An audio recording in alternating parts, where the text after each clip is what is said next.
Hey, good morning or good afternoon, everyone that's watching. Thank you for joining us. We sure appreciate it. And also we thank you, Catherine and Aaron at Work Truck Solutions for providing this forum for all of us in the commercial vehicle business to come together, share ideas, learn and network. And also maybe from doing this, we can share some of our ideas to others. And that's what we want to do. My name is Jim Press, and I'm an advisor for Work Truck Solutions. And I have the honor and the pleasure of being with a great panel here that's going to tell us their thoughts about how we take this growth concept, which is the idea for the seminar this session, and turn it into profit. How do we make some money with it, which is what it's about. But first, we should kind of maybe just take a second to recognize that we may be on the precipice of having this UAW strike settled. It was announced that Ford has a tentative agreement, which could allow that to become the pattern, and that pattern will spread to the other manufacturers if it's acceptable. It could be the end of the strike, which is great news for everybody. We don't need this. We don't need more supply restrictions and problems with parts. What we need to do is get along and work towards satisfying our customers. And that's what it's about. So hopefully, knock on wood, we're going to be close to the end of this. So what we've got here is our panel. Now, this is a panel of experts who actually work every day with customers and with the dealers. And if you look at our business, nothing happens, the old saying of nothing happens before you sell a car, nothing happens in the business until it's with the customers today. The manufacturers, everybody needs to benefit from the reality of what's going on right now in the real world. And these three panelists are experts. They know exactly what they're doing, and they are in the real world. I'm going to start with Norm Gilbert. Norm is the commercial manager for AutoNation Ford in Memphis. It's one of their larger commercial operations, and as you know, AutoNation is one of the largest single operators of dealerships. But in that regard, he runs a dedicated commercial business itself, its own website, its own complete operation, and has built a true image of what Ford Pro is talking about getting into commercial. And Norm, we thank you very much for joining us, and we appreciate your time. Happy to be here. Then the rose between two thorns in our screen here, Alicia von Bokel is with Maritz, and you'd say, well, Maritz is a company that's been around for a very long time. And if you wanted to describe what Maritz does, they actually provide incentives and performance enhancements for businesses. It's about improving performance in every way, incentives, programs, trips, software programs, training. And that's exactly what Alicia is doing. And that is a coach to improve the performance of the customers. And Work Truck Solutions is thrilled to have partnered with Maritz and to make available to our Work Truck Solutions family program with Maritz to help coach improve performance. So thank you, Alicia, for joining us. Thank you for having me. I'm super excited to be here. Well, we appreciate that. And then we've got Bryan. Dan is the he runs what's called Ricart for Business, which is an operation of the Ricart organization of their commercial and fleet operations. They have the vision in Columbus, Ohio, for years of sort of being in front of the trends. They've got the vision of what mobility services will be for commercial operators in the future. So for those dealers here in the audience, Dan he's got this problem. He's only working out of a 113,000 square foot facility, the poor guy. And I think he only has about 40 service bays right now. And so you can see that they've committed. They have a complete operation and a separate business which is making history. And if anybody wants to know how to set up for the future, you can talk to Dan. So Dan, thank you for joining us. We appreciate it. Thank you for the kind words. Well, you've earned them, believe me. I think what I'd like to do is to ask you all, and maybe start with Norm, since this is an opportunity to kind of catch you right now in the situation of reality. How do you describe business today? What are the market conditions you're seeing? What kind of challenges are you seeing? And where do you see where the business is right now? I would say the most overwhelming challenge that we've had since we came out of COVID was getting inventory from our OEMs. There's been a hangover of sorts from not having plants running, and so the supply and demand is still a little flipped in such that there's plenty of demand and not enough supply. And so the strike didn't help. Ford specifically is like most OEMs are trying to get inventory on the ground. We've got customers who are needing that inventory. They've been trying to keep their current fleet running because they haven't been on schedule with getting new inventory. So working through those challenges have been definitely unique, and sort of have to put a few more tools in your toolbox to work with those customers instead of just finding inventory for them, finding other ways that they can be generating profits with the inventory they have, and sort of thinking outside the box, working with the OEMs and other non-traditional automotive solutions to keep these businesses working with what they have, and then planning for the future when things open up a little more. It's interesting. So interest rates and pricing and some of those issues still really haven't impacted demand as much, but you're still supply limited. Yeah, it still stings. I mean, I get customers that say, well, I've just bought this truck 3-4 years ago, and I paid this much, and I paid this much on an interest rate, and those numbers are completely unrelated to what's going on now. So aside from giving some customers a shoulder to cry on when I say, yeah, everything went up, $10, $12, $15,000, they still need it and they still have to buy it. So now, if they weren't planning to spend that extra money, now they're in a situation where they got to find it somewhere. So that's where I sort of go back into my toolbox and say, okay, we got the truck on the ground. Let's think about the next truck 3-4 years from now. But in the meantime, here's some things that we can start working together as a sort of a partnership with me through the OEM through me, and figure out ways to keep some of that money in your pocket. So it's a little easier to keep your bottom line where you want it to be. Interesting. That also, it shows the difference of commercial. We're working with businesses, business to business versus retail. And it's not what it's not just their budget or their job, but it's part of their business plan and maybe even their pricing strategy. So yeah, I've said always that we're in the people business. We're not in the car business. Yeah. And even though the person who owns the company or manages the fleet, they're used to going into a retail showroom and buying a vehicle, and it's a completely different experience. And once they realize, when they're working with someone like me or Dan, who works only with commercial customers or predominantly with commercial customers, it's a whole different way of approaching the sale. It's just not, here are the keys, I'll see you when I see you. It's, here's the keys, let me show you how you can use it most effectively, and here's some other things that you can put into play with your business to even make your bottom line greater. So I'm like an unpaid consultant of sorts.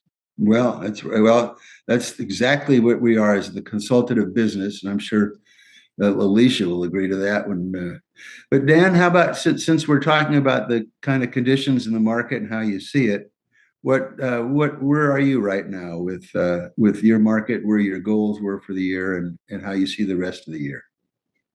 I would echo everything Norm said thus far. The only other thing that I would add is, there's so much technology that I feel like is coming into the commercial space right now, and trying to stay ahead of it and be, an expert to be able to be that consultant and collaborate with the end user There were some things yesterday that I believe Greg Skinner brought up that the customer feels siloed, and they're not going to tell you whether or not they don't understand something. So I think, how we handle them to bring the technology and getting them open to some of this new technology that can help them, operate their business better, I think is really, really important because, I've heard the stat that, 90% of these businesses don't have a plan. And so I think, with all the tools that are out there, trying to be experts with what it is that, whether it's Ford or I know General Motors has some products as well, but try to help them help educate them, show them how it can, benefit their business. But I think, looking out, I feel very fortunate, in the Columbus market. There's a lot of development that's happening. It's growing so much. We have I feel like there's a lot of these, commercial guys have cash. And, the challenge kind of going back to the beginning is inventory. They want to spend it before the end of the year. And, it's going to continually, I think, be a challenge, especially obviously the strike now and, everything's going to be delayed. So. No, that's consistent. It's also, it's interesting that the housing market's starting to slow down a little bit. There's some signs that next year, demand will still be there, but it's forecast to be lower than it was this year. About 1.5% less. So it may be that the conditions will start to even out a little better for supply and demand, even though we know only one vehicle is the difference between too few and too many.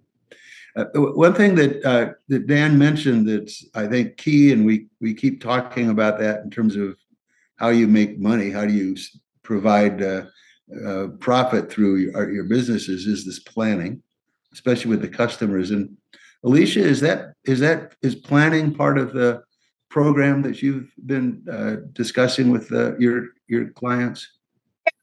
100%. And that's a lot of what we do, with Maritz and Work Truck Solutions and our dealer clients is you have to have a plan. I was on with Catherine yesterday, and I say this often. I had a manager once tell me, like, hope is not a plan. You can hope you're going to sell more cars. You can hope you're going to grow market share. Like, hope is not a plan until you have a plan for that plan, right? And a term that I've heard both these guys say that is also important to know is consultative, right? And that's a lot of what we do too. I mean, you guys know, like a lot of our fleet and commercial salespeople have been salespeople for quite some time. And with the industry shifts and the inventory and the lag times and getting things and all the COVID and the strikes and the problems and all that, we really have to coach our team to be good consultants, right? We have to get our business, our business partners, our customers to understand, like, you might not be able to walk in the last couple of weeks of December and walk out with a vehicle that you need. You can certainly walk out with one, but maybe not one that you need. So we really need to plan. We need to plan for what you're going to need later this year or next year or in the next 2 to 3 or 5 years. And I don't know that all of our stores are really good at doing that yet. Well, I think that's probably a part of the reality of this, the switch from selling vehicles to managing mobility for our clients. And that's helping them run their own business. One of the elements of the Toyota basic philosophy of the Toyota way is that you become responsible for the people before you and after you. And so if the customer is not able, we did that with suppliers. If we have suppliers or vendors that are not succeeding, it's your responsibility to work with them to make them be more efficient and improve their operations, which then, of course, the benefit of that falls to you. And that's what we're saying. How do we see we're talking about growth in commercial. How do we see in our market of commercial business, is the commercial market expanding right now? Or are we adding more customers to your customer base? Or are there more commercial companies starting that are going to be needing vehicles Norm, how do you see just the outlook of the size of the commercial market in Memphis? Oh, Norm, we can't hear you. Oh, thank you. Sorry. I would say it's sort of a chicken and egg question. It's like, well, are you selling more trucks because more people need trucks, therefore there's more companies, or are more companies coming into the market and therefore they need trucks? I would probably say it's more companies that are putting out their shingle and starting business, and then as they grow and start to realize, oh, well, I can get a truck that's specialized to do this, or I can maybe talk to a consultant at a commercial dealership and realize, there's a better way to do what I'm doing because there's a piece of equipment I never knew about.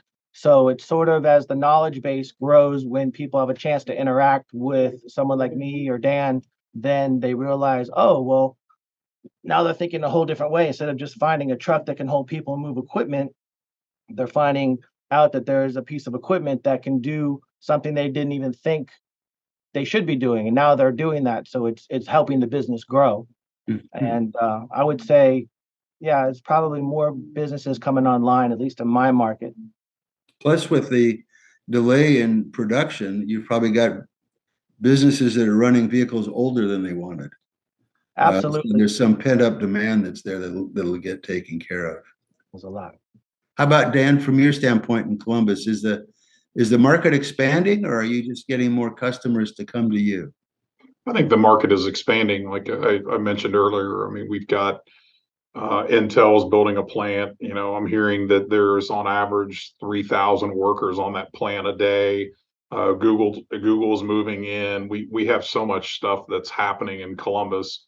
The stat in regards to population, I've heard that Columbus is going to double in population by 2050.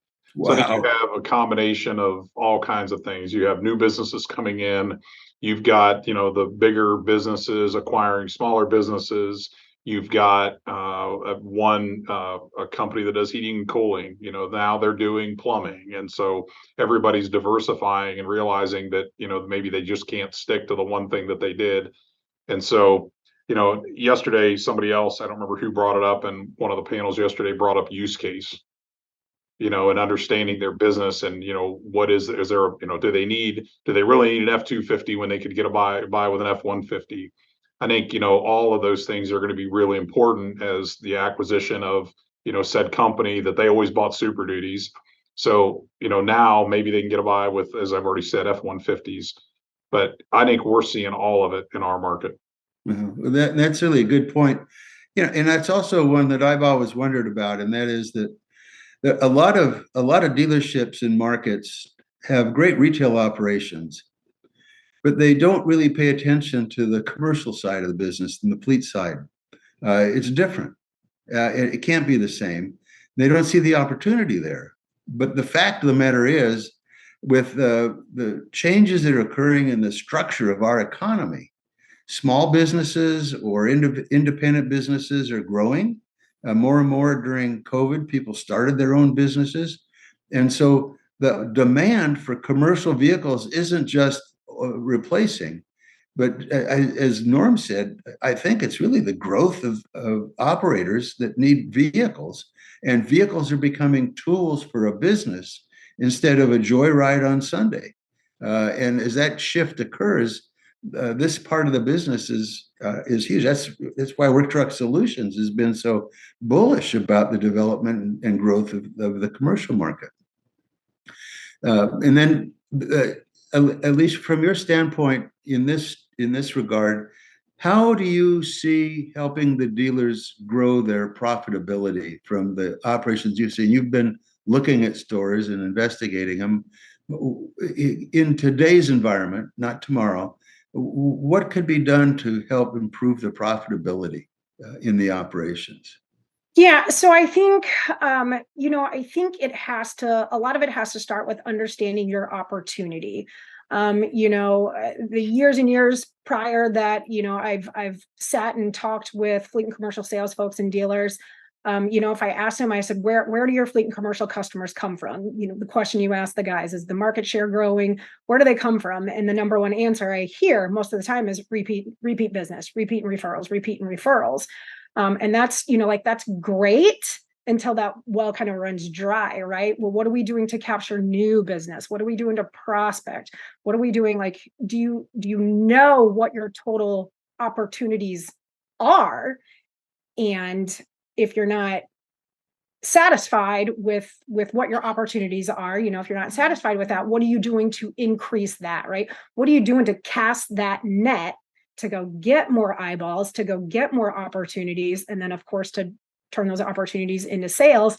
And if it's, if you've got that God-loved salesperson that's been working for you forever and says, I've got my book of business, I know my customers, I know when they're ready to buy, a new vehicle, that's probably not a good plan for your, profitability and, for the growth of your profitability.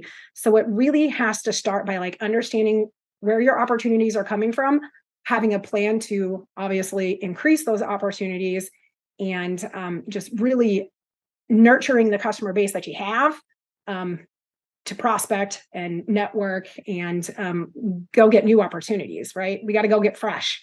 We can't just rely on repeat return. Right. Part of that too, I think that's really a good point. Part of that too, and especially with the technology that exists today, is data. Yeah. And using data to fully understand not only the customer's needs, but maybe you understand what the customer's needs. You can analyze it, and you have benchmark information where you can use that data to actually enhance the customer's appreciation of your business, of you. Norm, from your standpoint, and I know that Ford has the Ford Pro program, but are you seeing some new tools available for utilizing data in a different way, or collecting it from different parties to help you with your business? Yeah, I would, at the dealership level, we capture a lot of information about how the customer purchased, what they purchased, when they're in the service department. For me, looking at what's happening in service helps give me sort of a little peephole into how that fleet is working. Are their equipment getting aged? Are they coming in a lot for brakes, which tells me, the trucks are very busy, possibly overloaded, meaning maybe they need a bigger truck. So every dealership has that same data available to them. They just need to access it. So it's sort of trying to figure out a puzzle, and all the pieces are spread out, and you just have to start putting them together. It takes a little bit of time, but the insight is very powerful. Yeah, it's interesting. And Dan, from you, we just got a question from the audience about data. How do you utilize data? And their question was, of course, how to use it in prospecting, but also how can we use data to help customers recognize needs that they may not have, that allows you to sell something or to make some money that they wouldn't have had you not seen that opportunity? So I think there's a couple pieces to this. The first piece you brought up was Ford Pro. Yeah. And I think that with the Fleetio tool, with the telematics tool, and all of those things, I feel like it's, as much as it's been out for a while, I still feel like, from Ford's perspective, it really is in its infancy. Because to me, the question that I've asked over the last few months, it's like, it's great information to have, but it's like, now how do we take that information and put it into usable information to help people make better decisions? Right. How is, from and I know there is some reporting, but I still feel like the reporting could be more robust to be able to use as a really good tool to start talking to people about, the total cost of ownership and cycling and so on. I think the other data, I think it's interesting, and I said it earlier, I feel like this side of the business, and I was never in the retail side of the business, has been, as some of my background was service. The commercial sales over the last 5 years, I'm I feel like I'm still learning so much, and I have so much to learn. But the fact of the matter is that I do feel like the commercial side, comparatively to the retail side, is behind. And so you had people that, um, one of the other Work Truck Solutions Inner Circle members brought up, and I've repeated this 100 times, that we've devolved. And so taking all of these commercial salespeople and trying to take this new information, and do something with it. And so some of the data, when you talk about how you're utilizing data, I mean, are we talking about the telematics data? Are we talking about looking at vehicle registrations in our market? I mean, there's got to be, and Alicia, I was thinking about this a few minutes ago, but we've got to take all of it and make a plan. Yeah. And I feel like everything that we do, and we've never been the best at it, but we're figuring it out now as we start to put plans together to utilize this in the right way. Because I feel like for so much of the things that we do on the commercial side, we don't know what we don't know. We've had this captured audience that just, they come in, they buy when they need. And, Norm's brought it up, and we've been talking about, we got to put a business plan together. We have to have our plan, but we also have to help them with their plan. And at the end of the day, I think really we can talk about all of these things. And my feeling about, people development, Mm-hmm. And it starts with us. I say all the time, it's not going to happen through me if it doesn't happen in me. So if I'm making myself better, how am I making my people better, and getting their eyes open to all of this information that's coming at us right now when in regards to data, to be able to put actionable items in place to do something with it. Yeah. Well, that's, it's interesting. That also came up yesterday. We had a panel with Mitsubishi Bank, with Knapheide and International Harvester. So an OEM, upfitter, and a financial source. And when you talk to them, and you mentioned that somebody had talked about the customer being in a silo, that the business going forward depends on the three of them being a committee working for one customer, instead of the OEM working to get a customer, or the financial institution trying to get a customer, or the upfitter. The three of them have to come together and put a plan together, a program where you're actually managing or helping manage or coaching the customer in their business. And my thought was that isn't really possible for those three elements. The only place where those functions could occur is with you, because you have the end customer. They are your customers. All three of those, everything that goes on, their supply and parts, what they're ordering, their upfit, how they get it financed, what it is, when they get it. All of those are individual functions except for you. So that kind of describes the mobility of the future, in the way you can become the fleet management operation to derive that kind of profit. I don't know, is that something that you see or have looked at or worked towards? Absolutely. I think, the friend of mine is a farmer, and he talked about, years back having issues with transportation. He's a farmer and a seed distributor. And so he told me the story about having an issue from a seed, getting the seed to the grower. And he was like, I'm tired of messing around with everybody else. And he went and bought a semi.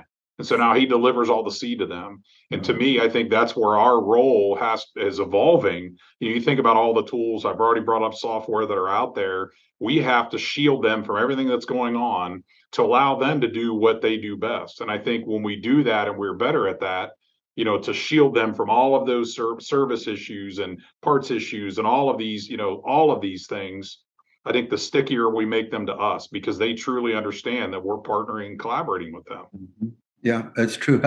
Norm, how about you from a mobility standpoint? Have you started any new programs or initiatives that help guide the customers from A to Z? Baby steps. It's like the joke, how do you eat an elephant? One bite at a time. Yeah. There's so much on a business's plate, or an operator's plate, that I can't show up and say, hey, let me spend the next 3 hours and tell you all this great stuff that Ford Pro has for you. So it's little contacts on a regular basis. Say, hey, I'm going to send you a link to check out this online when you have a moment, and then I'll follow up. Or if I have a chance to get a face-to-face, bring a couple of things to just sort of plant the seed, let them know that the services exist, show the value in it, show how it's going to increase their bottom line, just get them sort of thinking about it because they're paying attention. Every business owner wants to make more money and spend less money, put more in their pocket. And if they trust you that you can present those tools to them, and then you're building a relationship to where they expect, a couple times a month, you're going to get a call from Norm or an email from Norm that says, hey, have you looked at this yet? Or do you have any questions about this product? Or it's just a constant dialogue, and every opportunity I have to be engaged with a business owner or an operator, I try to take the opportunity to sort of give them another piece to add on to the whole. So hopefully they'll put it together when they decide they want to make another purchase, and I'm a little farther down the road and getting them into another product that's going to make them more money. Yeah, and that when they make more money, then you do too. Exactly. And Alicia, you had talked about in your program, how do you address the development of this consultative planning capability in a dealership that extends out to the customers with the people, the people we hire in our dealerships? That's not a natural talent, or it's at this point. The way we operate is very operational. So how do you advise the dealers to transition into this longer term perspective? Yeah, I mean, if I could just sound a phrase out from the mountaintops, it's just like invest in training, invest in training, invest in your people, right? Inspect what you expect. All the tools that we have, all the perks that comes with our OEM and the telemantics and all the things. If we don't train if we don't train and monitor what our people are telling our customers, maybe our customers don't even know that stuff exists.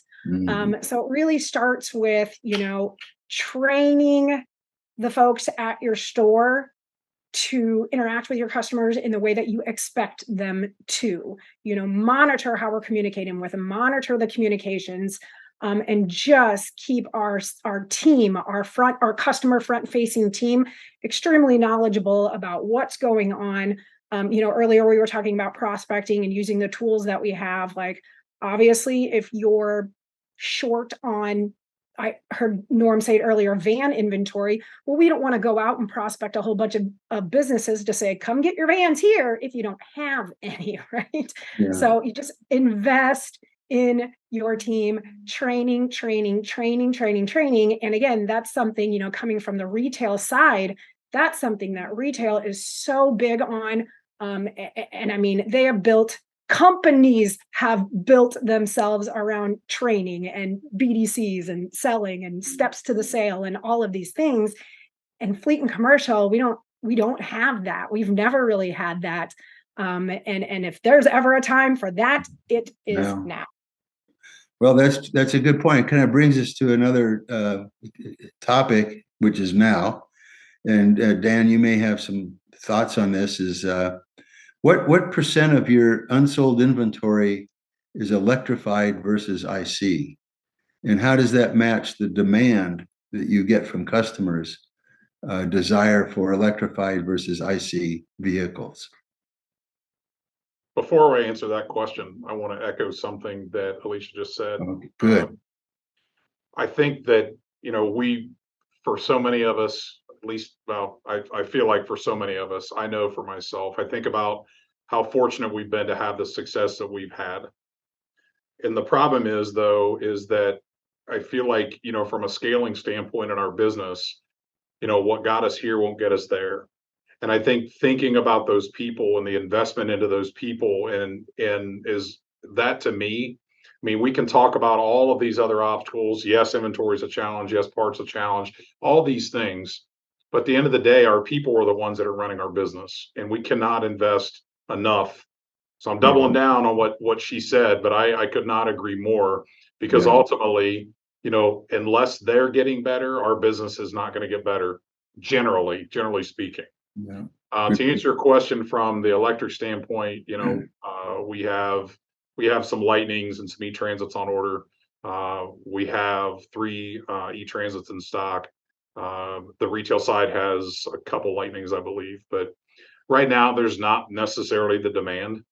But I think, yesterday, going back to the use case and some of the presentation that Greg did, I think we have to continue, because I think we can all agree that there is a use case for it. It's not for everybody, but we have to make sure. And I've challenged my team, because they're, especially when the stuff first came out, and battery range and all of these things, and everybody was a naysayer about it. And I'm like, you got to change your thought process with this, because again, there are a number of people that it is a good use case for.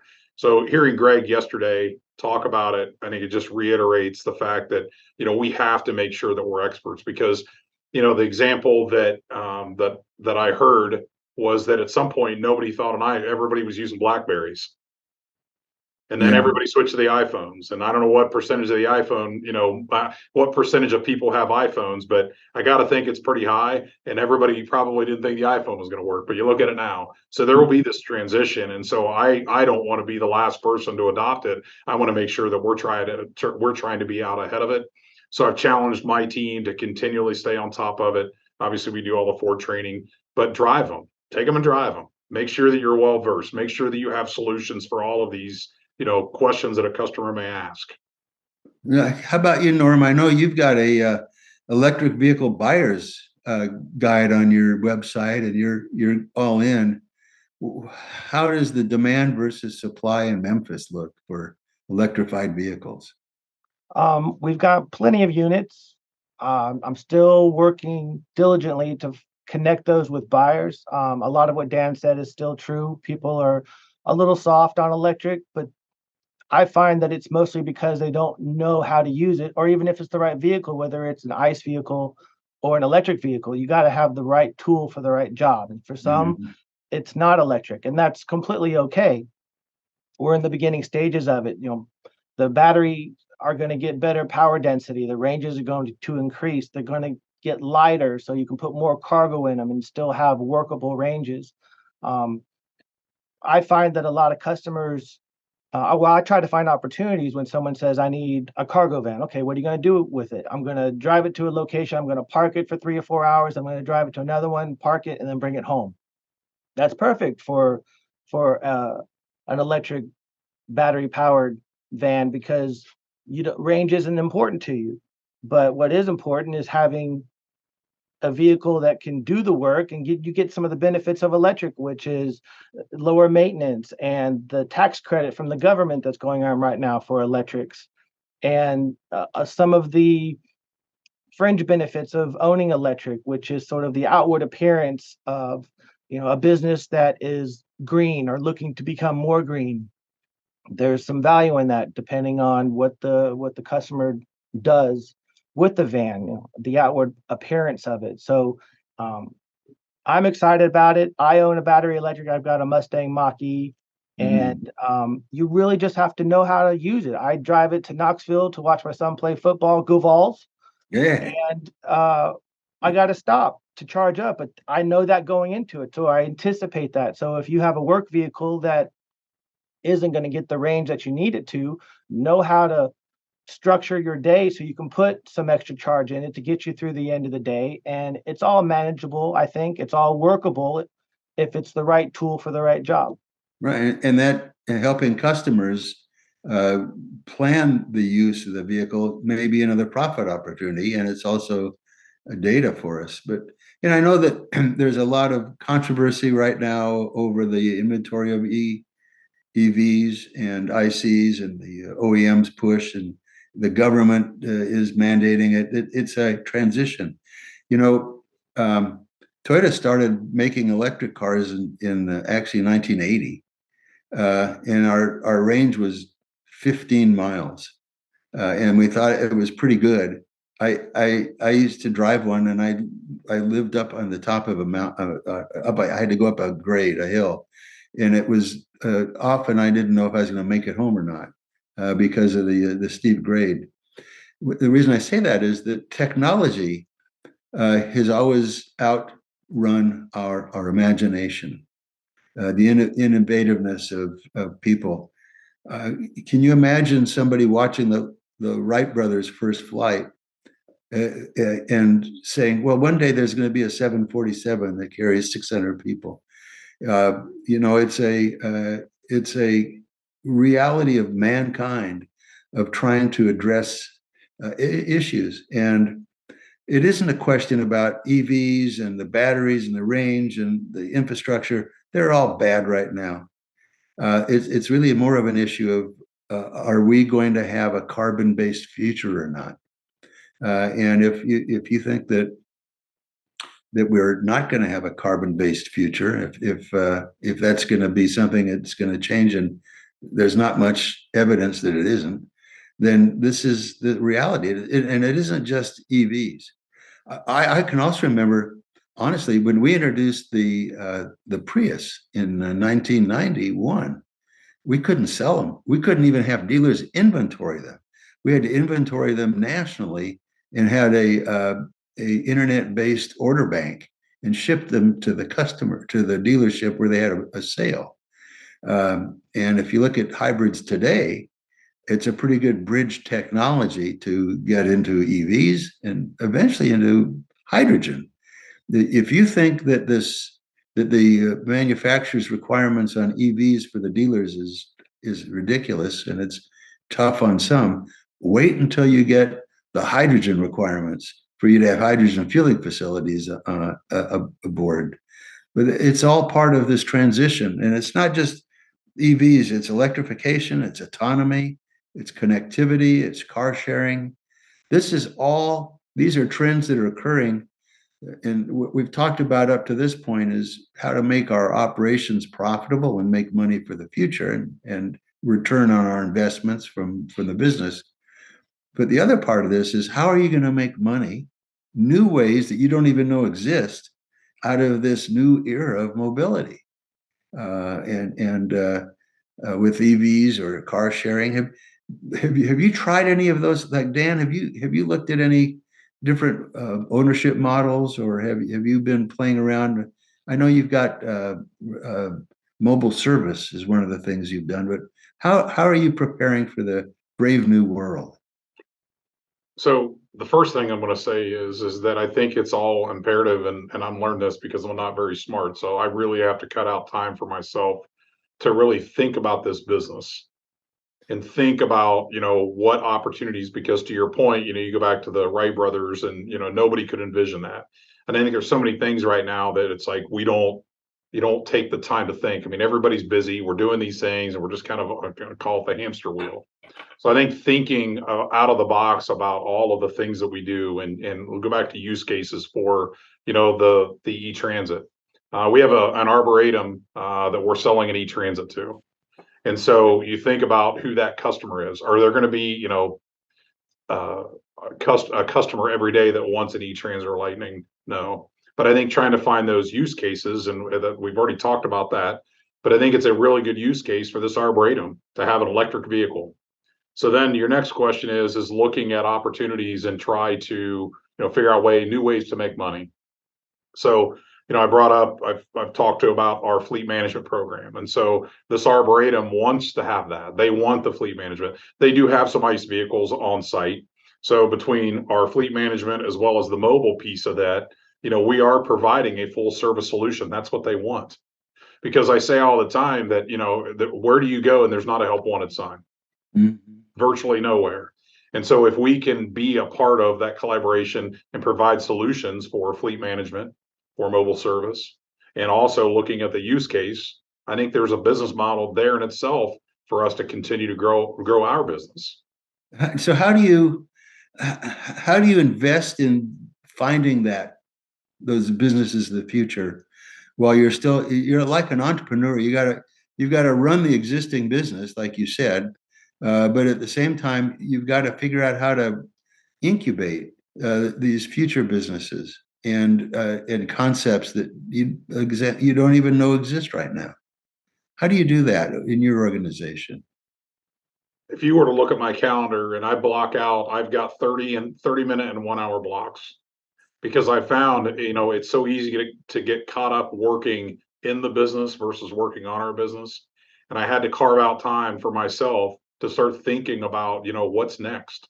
Because as I said earlier, everything is happening so fast, and we've got to take the time to step away, because, I'm sure, like, Norm and I'm sure Alicia experienced this in her previous retail past. But, our roles, I mean, 1 minute we're thinking about what's happening right now. The next minute we're thinking about what happened, yesterday. The next minute we're thinking about next week, and it goes on and on and on. And if we don't take the time, I think, to think, invest in ourselves, I've already said that, to start thinking about, the future and what's coming, and, looking at the growth in our markets, thinking about the needs that could potentially, be the vehicle needs, or just everything. I think we're doing a disservice to ourselves. We're doing a disservice to our employees, and bigger than that, I think we're doing a disservice to our community, because we're not thinking ahead and planning. Mm. Norm, how about from your standpoint? Because I also would assume AutoNation has got committees or people involved in developing future programs. They've done some things in used vehicles and pricing that are pretty creative. How about from commercial? What are you doing? It's almost, when it comes to commercial, AutoNation is looking to their commercial dealers like me, because there's a lot of carryover from the retail side into how to grow retail, can also apply to growing commercial. But I think Dan touched on it and expanded on it quite well, is that we, the commercial dealers, really we're the best people to consult to ourselves. What do you need to do in order to grow the commercial side, which will help the customers, which will help, the larger, in my case, AutoNation. Got to take the time to figure out how to do and figure out what you know and you don't know. For example, learning your product, figure out how to make an electric vehicle work for customers that may not think electric is right for them. It's not about forcing it on somebody. We all have inventory on our lots that are getting aged, and we try to find ways to get it, which usually means we're picking up the phone. Hey, do you want an electric van? No. Okay, hang up, call the next guy. That's not really the best strategy. You may find that works for you, but I think what we'll find better is, hey, Mr. Customer, I have an electric vehicle. If you've got a couple of moments, let me explain to you how I think it would work for you. I've done a little bit of research about the vehicle and how it could apply to your business. Do you have that kind of time? 10 minutes, 15 minutes. Plant that seed. That's a great way to build a relationship, teach the product, get the word out there, and get a piece of inventory off your lot. You did that. You got a customer now got something they can use, which is putting more on the ground. And now their competitors are looking, hey, ABC Construction, they just got an electric van. They're one of our competitors. Let's look at electric vans. Mm-hmm. So it's sort of a cascading and a domino effect. So it all comes back to yourself. What are you doing to, as Alicia would say, train? You can't be stuck in the hamster wheel. You have to get off the hamster wheel, get outside, touch the product, learn the product, reach out to your OEMs, see what tools they have available to you, do your own research, go out and talk to the operators. Hey, what do you like about your van? What do you not like about it? Or your truck? Or if there was one pain point that I could solve right now, what would it be?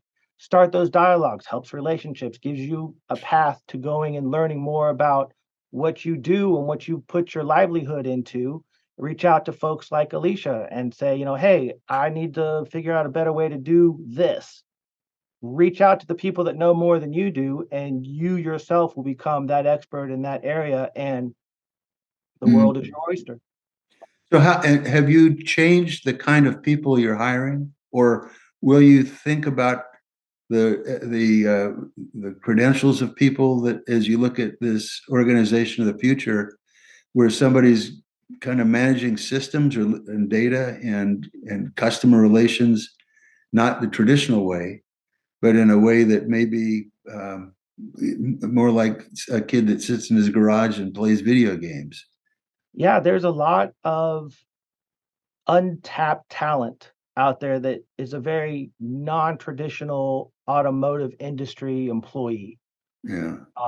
Is somebody who likes the tech part of it, somebody that likes to read the manual, somebody who may not be a really good communicator when facing customers, but can be the best support person you'll ever have to say, hey, I need help with this. What do you know about it? And it just comes flowing out of them. You take the pieces. Now you work with the customer. A team environment is what's going to get the job done in most cases, because you can't be a jack of all trades. You're going to be specialized in a couple of important skills, customer facing. But if you're not the best at research, you're not the best at understanding or figuring out, how to connect the dots, bring in those people. And it may be those kids who are playing video games. I played video games growing up. I think it was a fantastic skill that, has come full circle, because I like the tech of it all. It's great. That's why you're there. Alicia, from your standpoint in coaching and also recommendations on organizational future, what kind of people versus what we have now in our departments do you see people need to be reaching out to? Yeah, so the four of you could see me just like bouncing while Norm was talking, like, oh, please call on me, please call on me. So I'm gonna say a term that maybe some of our fleet and commercial friends aren't necessarily aware of or think it's not for them. CRM. We all have a CRM. Most of us think it's just for our retail friends, right? We don't have a CRM for fleet and commercial. Work Truck Solutions has a CRM. What do we use that for? Earlier we were talking about aged inventory. The dealers that I coach, and I'm probably going to offend some people here, and that might be okay. There's no reason why you should have aged inventory, because if you used your CRM to look up all of your unsold leads and prospects, somebody in there needs that vehicle that's been sitting on your lot for however many days it's been sitting there. You have that customer. It's in your tool. You have the technology at your fingertips. We don't do a well enough job coaching and teaching our staff to embrace the technology that we already have. You guys pay for these things. They are expensive. They're not just for retail. It is for our fleet and commercial. And if you've got folks, again, I might offend some people, if you've got folks that are keeping a pen and paper notebook of customers and prospects, you're not going to make it. You're not going to grow your business. That's me. Listen, I got Post-it notes too. I got the Post-it notes. It's not a very good system. And that's not the traditional salesperson that we're used to having in our fleet and commercial department. Leads. One of the dealerships that I very first started working in this commercial coaching program, one of the very first dealerships, I went to, hey, how many commercial leads do you get? How many fleet and commercial leads do you get? And they went, my customers don't shop for my vehicles online. I don't get leads. Yeah, you do. They're just going to your retail folks, and your fleet and commercial department don't even know that they exist. Talking about electric vehicles, that electric customer, not for everybody, but that EV customer, they're doing the research online. They know more about that vehicle than you probably do, and they're not going to walk on through the door and want to sit and have a face-to-face conversation, because they likely don't have time for that. They're going to go online, they're going to submit a lead, and they're going to expect a very detailed, prompt answer response to that lead. And unfortunately, what we're doing now is saying, hi, Dan, thanks for your lead. Please call me and we'll talk about this. And that's not going to grow your business. We need to be more outside of the box in the traditional way that we sell vehicles, and start welcoming the video game guy that's like really good at texting and emailing and going through your CRM's database and mining your own customers for, the prospects are there. We don't even have to prospect for new business. They are in your CRM. They're in it today. We just need to understand and have a plan on how to get to them. Alicia, you mean that we shouldn't talk to the lead and say, can't tell you the price, come into my office and let me tell you about it? Yeah. I like when I see those, and I see them all the time, and I'm like, the email might as well say, I don't know how to I sell don't you a know. vehicle until you're here at the store. I Right. don't know how. I can't Yeah. possibly do this unless you're in front of me because I don't know how. And Yeah. that is not going to grow your business. Not today, not tomorrow, not ever. You And reminded we're me. not good at that. We're not good at that. You, I'm just you, a little bit passionate about this. yeah. Well, you've reminded me that a funny experience It's a I've retail had. oriented. A funny experience I've had when I've asked my kids if I could borrow a pen. And they look at me like, why would I have a pen? A comment from the audience just popped up about CRMs being retail oriented. They are. Yep. And that's one of the issues Work Truck Solutions has been focusing on, and that is to provide a tool that really fits for commercial. And it's not just the type of tool, but the way it's used and who's using it. Because I'm convinced that the Work Truck Solutions tools for commercial will actually be the tools for mobility that eventually will be important for retail customers. It's not the retail business has to be transported to commercial. It's the other way around because it's professional and it's related to longer term relationships. Dan, how about from your standpoint on the different skill sets of people that you're bringing in to try and reach this new world? So I think the reality is think about the changing fleet manager. Just because somebody the 65-year-old fleet manager retires doesn't mean they're replacing them with a 64-year-old fleet manager. That fleet manager could be 21, and they could be two different people. They may be the same people. So I think the customers. I mean, at the end of the day, our customers may be changing. There's going to be there could be a 21-year-old that operates like a 70-year-old. I mean, no disrespect to anyone. But the fact of the matter is that the customers are going to change. They're going to evolve. So I think that it's only natural that obviously we're going to be bringing on younger, really all generations. But I don't know if I can't sit here and say that I'm going out after looking for that 20-year-old or that 40-year-old or the 60-year-old or whatever. We're hiring, to me. I mean, I can go on and on about a hiring process and how we hire and go on, but I don't think we're specifically looking for somebody. Well, I appreciate that. I think we've run out of our time. The clock quit running, which must be their way of telling us to stop. I'm through about 1/3 of the stuff we wanted to talk about. This has just been phenomenal, and from my standpoint, I have so much confidence in the future of the business because of the three of you and those like you, because you solve you're there, you see the problems, you're entrepreneurs, you take action and you solve problems. And that's really what the key is going to be to this transition of the future, and also for profitable operations and also customer satisfaction. And so I'm sorry we ran out of time. Maybe we could put, like I said yesterday, put some money in the payphone and get a little more time from Work Trucks. Somebody did ask about the Work Trucks CRM in the comments, so I suspect we'll be able to get back and answer that individual directly. And Alicia, if this was your first opportunity to do one of these, bravo, you've got a big future in broadcast programs. So thank you for joining us. And I thank everybody for your time, and everybody in the audience. We still can take questions. We're here to help, and we love this opportunity. Thank you, Catherine.